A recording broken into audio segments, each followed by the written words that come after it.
everyone, welcome back. Today we are going to see Mahabharata episode 19, the festive of competitive sports. In the previous episode, we have seen how Dronacharya defeated his friend King Drupada and occupied half the kingdom of Panchala.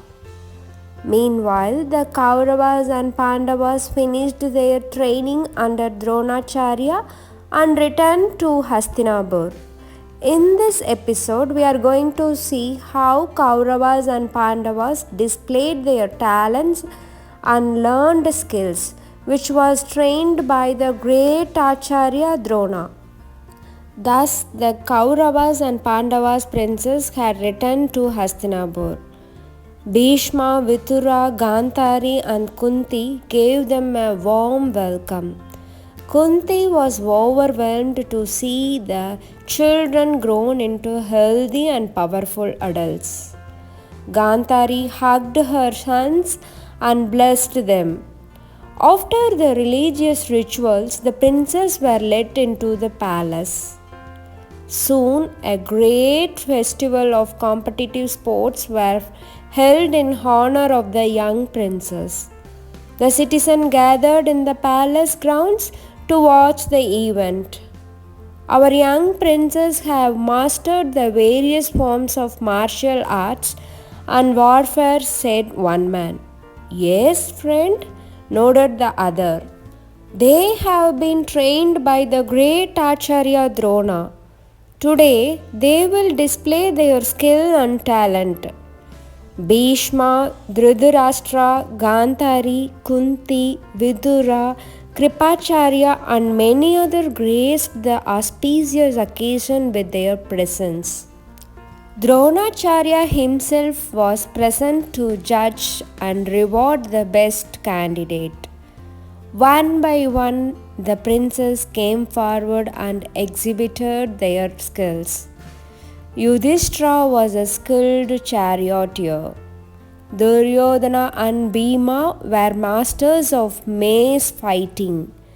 Nakula and Sahadeva proved to be expert with their swords. Dushashana and his younger brother also performed amazing feats with their weapons. It soon became obvious that Arjuna's talent was by far the most superior. The entire gatherings watched as Arjuna shot an arrow into the sky and brought down rain. He let loose a shower of arrows and built a bridge.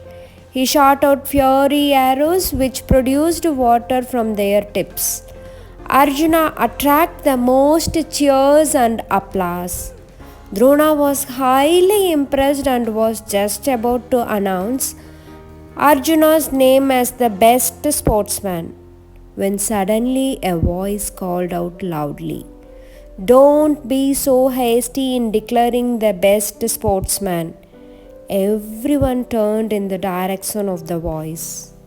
It was Karna, the mighty son of Surya, standing tall in his magnificent golden armor. "Who is he?" the people asked each other and exclaimed. "He looks so handsome and fearless. We have never seen him before." The members of the royal family were also surprised too. "I know Arjuna is a great warrior, O Acharya Drona," said Karna, "but I can prove that I am no less." Saying this, Karna began to perform the same feats with bow and arrows that Arjuna had displayed. Karna challenged Arjuna to compete with him. Now Drona became worried. He feared that this strange warrior might defeat his beloved student Arjuna and steal the show. He thought of a plan to keep Arjuna's competitor at bay. Drona stood up and addressed to Karna, "Who are you, stranger?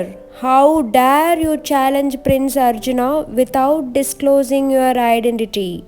Don't you know that a common man cannot challenge a member of the royal lineage?" Karna was silent.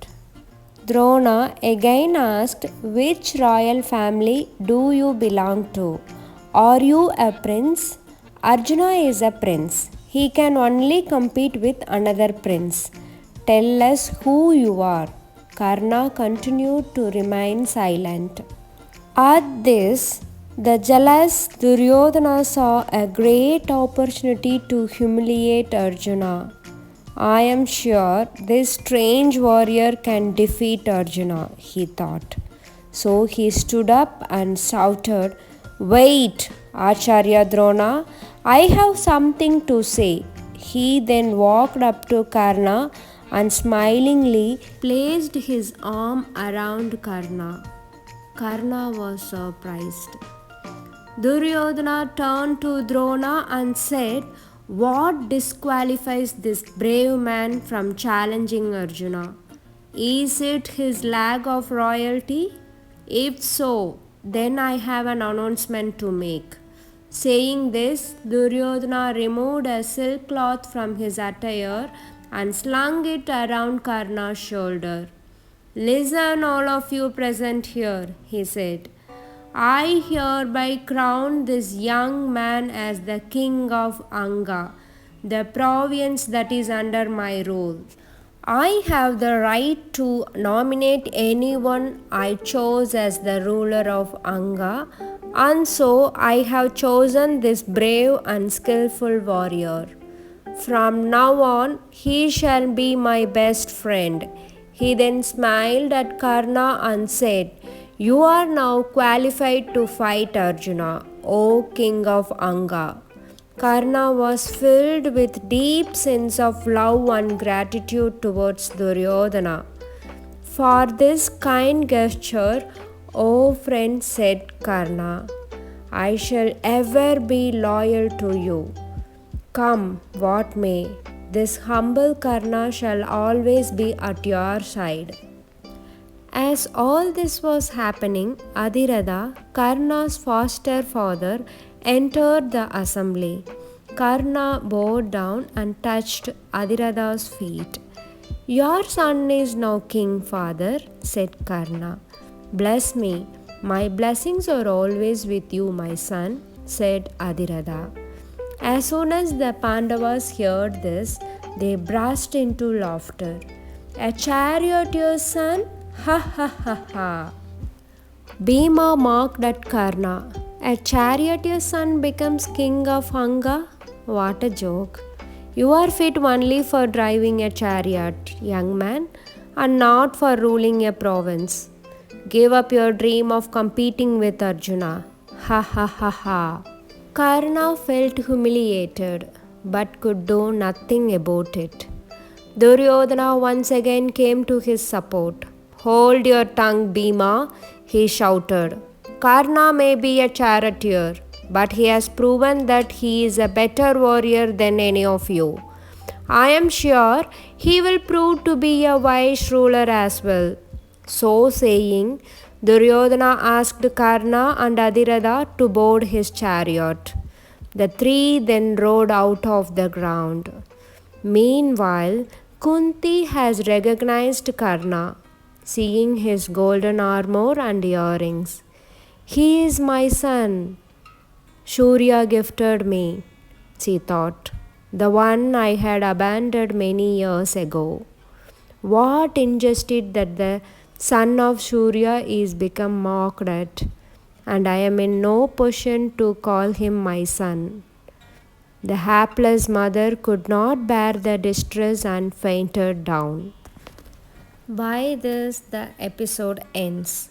Let's see the wicked plan of Duryodhana and Sakuni to fire the Pandavas at Varnavada Wax Palace in the next episode. Subscribe to see the interesting part in the next video. Thank you.